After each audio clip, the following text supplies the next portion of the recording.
balik sila. Bakang kunin mo. Bata lang itong tagamper.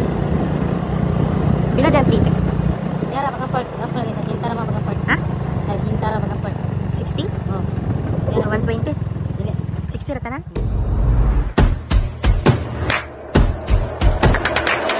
Hi guys, it's me again, Albert, and welcome to my vlog. So for today's video is nandito tayo sa isa sa mga tourist attraction dito sa El Salvador City, which is yung Divine Mercy Shrine. So it's a 50-foot statue of Divine Mercy located at Zone 4, El Salvador City, Misamis Oriental. So look at that view, guys. So come join me as we explore this holy place, guys. So let's go.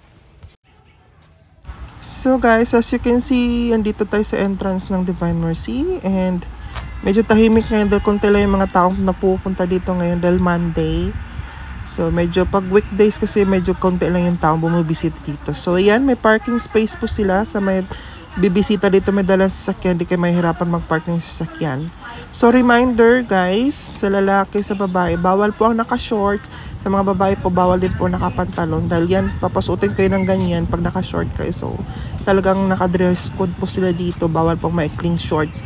Saka nakapantalon na babae. So kailangan nakapalda po tayo. Kayo lang para, charing. So anyway guys, sa pagpasok nyo po dito is makikita nyo agad. Ito yung bubungan sa inyo, mga souvenir shops na pwede nyo bilhin dito sa Divine Mercy. Pwede nyo din po yung ipa-bless sa Father. Kasi may misa naman po dito everyday. So pwede nyo siyang ipa-bless kung bibili kayo ng mga souvenirs. Like rosary or mga imahe ni Poong Nazareno, ni Santo Niño, tsaka ni Divine Mercy. Ayan. So ito din po guys, very relaxing pong place dahil sobrang tahimik niya, and ang lamig ng hangin dito dahil ang tahimik niya sobra. So ayan.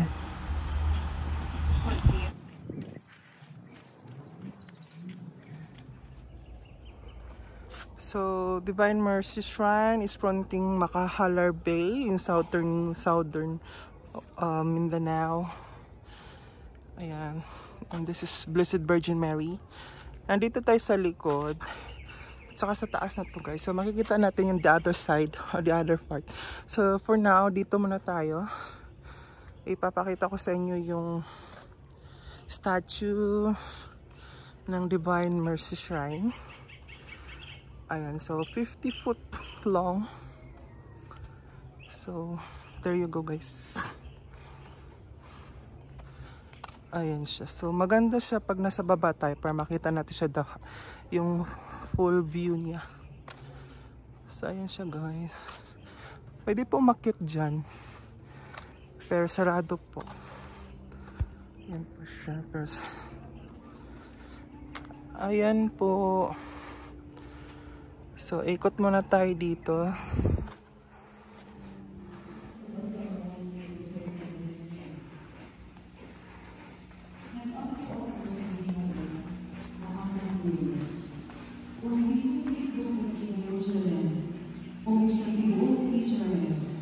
Kadtong anaa sa duol, ingon man kadtong atua sa iyo, nga atua sa tanang kayutaan, diin mo sila abutan. Tungod kay nagbudli man sila kanimo.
So guys, if you want to come here, Divine Mercy Shrine is located in Zone 4, El Salvador City, Misamis Oriental, here in Mindanao.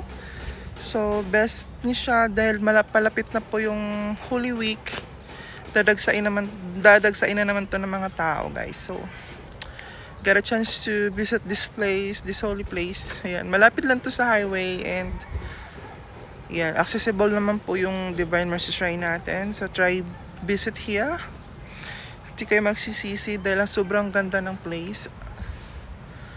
Ayan. And that's the Divine Mercy statue. So, diba? So, thank you so much for watching, guys. Hope you enjoyed this video. And please don't forget to like, comment down below, and subscribe. Click the notification bell also and para mas ma-notify ka sa aking mga next video upload. So, thank you for watching. See you next time. Bye!